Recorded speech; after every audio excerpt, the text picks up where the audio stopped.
Welcome to SV study circle. ఈ వీడియోలో మెథడాలజీకి సంబంధించినటువంటి క్వశ్చన్స్ ఎక్స్ప్లెయిన్ చేస్తారు.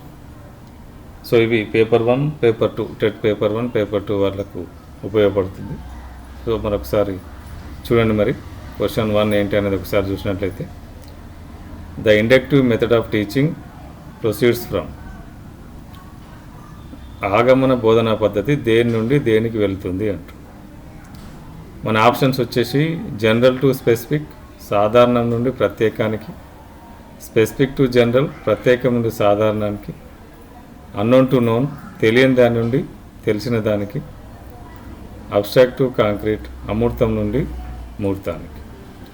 సో ఇక్కడ మనకు బోధనా పద్ధతులు inductive method, deductive method, synthetic method, analytic method, ఇవన్నీ మనకు బోధనా పద్ధతులు ఉన్నాయి.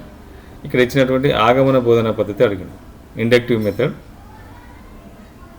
అంటే general to specific, specific to general అని అడిగింది. Unknown to known, abstract to concrete అనేది. సో ఆగమన పద్ధతి ఇండక్టివ్ మెథడ్ అనేది మనం ఎగ్జాంపుల్స్ తీసుకొని వాటిని సాధారణీకరిస్తాం. అంటే ఎగ్జాంపుల్స్ ద్వారా మోర్ ఎగ్జాంపుల్స్ ఇచ్చి దాన్ని సాధారణీకరించడానికి, అంటే ఫైనలైజ్ రావడాన్ని మనం ఆగమన పద్ధతి అంటాం. సో ఇక్కడ ప్రత్యేకం నుంచి సాధారణానికి ఏదైతే ఉందో అది మన ఆన్సర్ అవుతుంది. B is the right answer. ఆగమన ఇండక్టివ్ మెథడ్. డిడక్టివ్ మెథడ్కు జనరల్ టు స్పెసిఫిక్ వస్తుంది, సాధారణ నుండి ప్రత్యేకానికి వస్తుంది. అది ఇండక్టివ్ మెథడ్, ఇది డిడక్టివ్ మెథడ్. రెండు ఆపోజిట్. ఇక్కడ అనలిటిక్ మెథడ్ ఒకటి వస్తుంది, సింథటిక్ మెథడ్ ఒకటి వస్తుంది. సో ఇక్కడ మనకు క్వశ్చన్ నెంబర్ 1కి ఆగమన పద్ధతి, బోధనా పద్ధతి దేని నుండి దేనికి వెళ్తుందంటే ప్రత్యేకం నుండి సాధారణానికి వెళ్తుంది, specific to general. So question number 1 B is the right answer.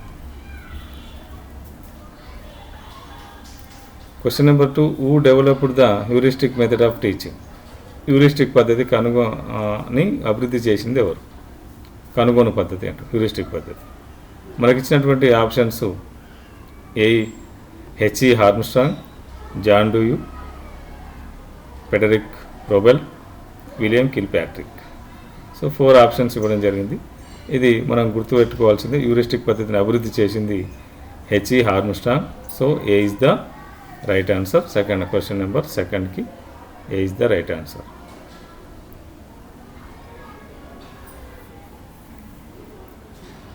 The project method is based on which educational philosophy అనేది. ప్రాజెక్ట్ పద్ధతి ఏ విద్యా తత్వశాస్త్రంపై ఆధారపడి ఉంది? సో ఇక్కడ ఐడియలిజం, ఆదర్శవాదం, న్యాచురలిజం, ప్రకృతివాదం, ప్రాగ్మటిజం, ప్రయోజనవాదం, రియలిజం, వాస్తవికవాదం. సో ఇక్కడ మనకు ప్రాజెక్ట్ పద్ధతి ఆధారపడిన తత్వశాస్త్రం ప్రయోజనవాదం, pragmatism. So C is the right answer. Question number 3.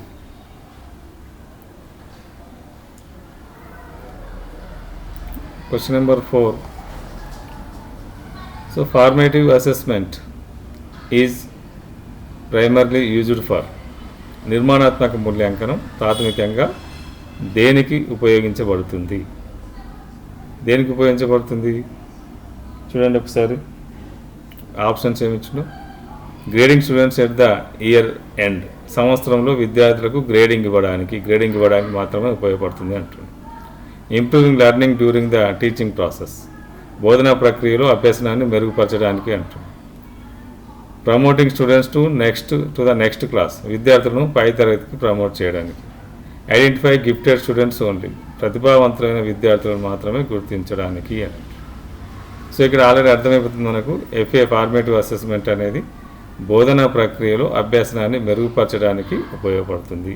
వాళ్ళకు ర్యాంకులు ఇవ్వడానికి కాదు, గ్రేడింగ్ ఇవ్వడానికి కాదు, ప్రమోట్ చేయడానికి కాదు, వాళ్ళను ప్రతిభావంతులైన విద్యార్థులను గుర్తించడానికి కాదు, బోధనా ప్రక్రియలో అభ్యసనాన్ని మెరుగుపరచడానికి. Improving learning during the teaching process. So B is the right answer. Question number 4.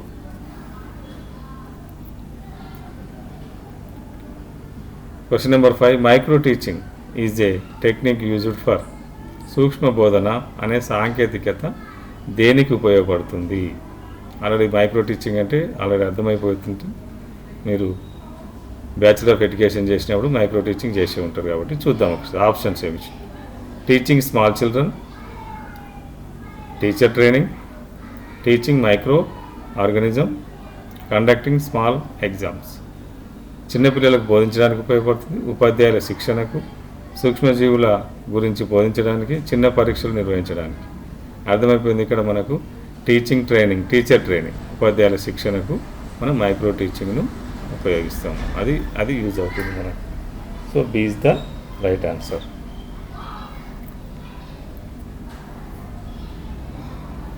Question number 6. The father of a lesson planning is. పాఠ్యపథక పితామహుడు ఎవరు? JF Herbart, BS Bloom, Socrates, Maria మాంటిసోరియల్.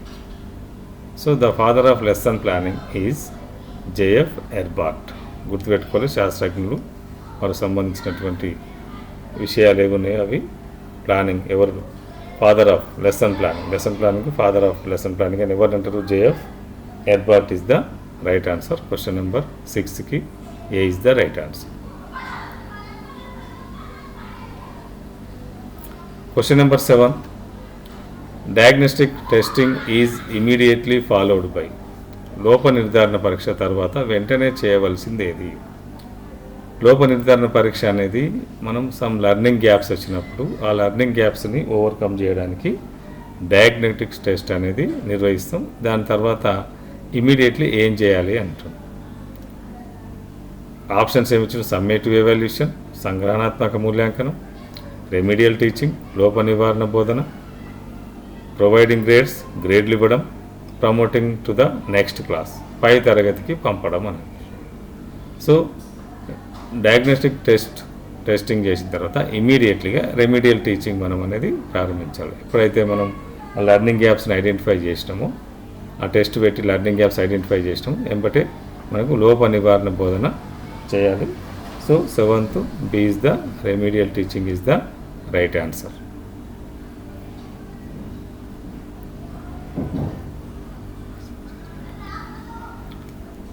Action research is conducted to.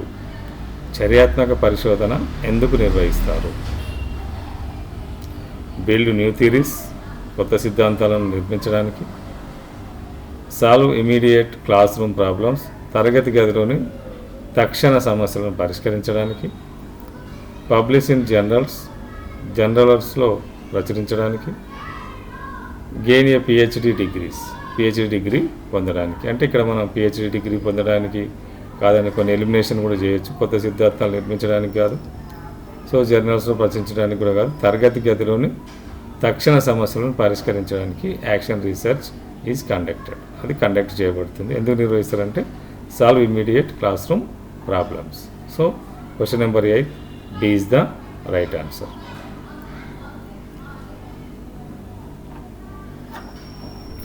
The brainstorming method is highly useful for developing. మేధోమథనం పద్ధతి దేన్ని అభివృద్ధి చేయడానికి అత్యంత ఉపయోగపడుతుంది? మేధోమథనం అనేది మనం ప్రీరిక్విసైట్స్ విద్యార్థులు ఎంతవరకు ఉన్నాయనేది కూడా తెలుసుకోవడానికి ఉపయోగపడుతుంది. సరే చూద్దాం మనకు ఆప్షన్స్ ఏమి వచ్చాయని. రోట్ మెమరీ, బట్టి పట్టే జ్ఞాపక శక్తి అంటుంది. బట్టి పట్టడం అనేది లేదు కాబట్టి మనం దాన్ని రాంగ్గా తీసుకోవచ్చు. క్రియేటివ్ థింకింగ్ అన్నాడు, ఇంకోటి మోటార్ స్కిల్స్ అన్నాడు, చలనాత్మక నైపుణ్యాలు అన్నాడు, రీడింగ్ స్పీడ్ అన్నాడు, చదివే వేగం అన్నాడు. బ్రెయిన్ స్ట్రోమింగ్ అనేది వేగానికి సంబంధించింది కాదు కాబట్టి చలనాత్మక నైపుణ్యాలు కూడా కాదు. సృజనాత్మక ఆలోచనలను మనం క్రియేటివ్ థింకింగ్ని వెలికి తీయడానికి బ్రెయిన్ స్ట్రోమింగ్ను అంటే ఓపెన్ ఎండెడ్ క్వశ్చన్స్ ఇక్కడ విద్యార్థి ఎన్ని చెప్తాడు అనేది చెప్పడానికి అవకాశం ఉంటుంది. బ్రెయిన్ స్ట్రోమింగ్లో డిఫరెంట్ ఆన్సర్స్ ఇస్తే మనం అడిగే క్వశ్చన్కు డిఫరెంట్ టైప్స్ ఆఫ్ ఆన్సర్స్ ఉంటాయి. వాటిని క్రియేటివ్గా ఎట్లా చెప్తావు డిఫరెంట్ అనేది ఆ క్రియేటివ్ థింకింగ్ వెలికి తీయడానికి బ్రెయిన్ స్ట్రోమింగ్ని ఉపయోగిస్తాం. So 9th B is the right answer. Constructivism focuses primarily on. నిర్మాణాత్మకవాదం ప్రాథమికంగా దేనిపై దృష్టి పెడుతుంది? మెమరైజేషన్ ఆఫ్ ఫ్యాక్ట్స్, వాస్తవాలను బట్టి పట్టడం. Active knowledge construction by learners, అభ్యాసకులచే క్రియాశీల జ్ఞాన నిర్మాణం. స్ట్రిక్ట్లీ డిసిప్లిన్, కఠినమైన క్రమశిక్షణ. టీచర్ సెంటర్ ఇన్స్ట్రక్షన్, ఉపాధ్యాయ కేంద్రీకృత బోధన. ఉపాధ్యాయ కేంద్రీకృత బోధన అనేది మన దగ్గర లేదు. దాన్ని ఇమీడియట్గా క్యాన్సిల్ చేయొచ్చు. సో కఠినమైన క్రమశిక్షణ కూడా ఉండదు. క్రమశిక్షణ ఉండొచ్చు కానీ మరీ కఠినంగా క్రమశిక్షణ ఉండదు. వాస్తవాలను బట్టి పట్టడం కూడా కాదు. బట్టి పట్టడం దానికి మనం దూరంగా ఉన్నాం సిసి మెథడ్ వచ్చిన తర్వాత. So active knowledge construction by learners అంటే అభ్యాసకు వచ్చే క్రియాశీల జ్ఞాన నిర్మాణం అనేది B is the right answer, question number 10. సో మరి మీకు వీడియో నచ్చినట్లయితే లైక్ చేయండి, షేర్ చేయండి, సబ్స్క్రైబ్ చేసుకోండి. నెక్స్ట్ వీడియోలో మరి 10 క్వశ్చన్స్తో మళ్ళీ కలుద్దాం.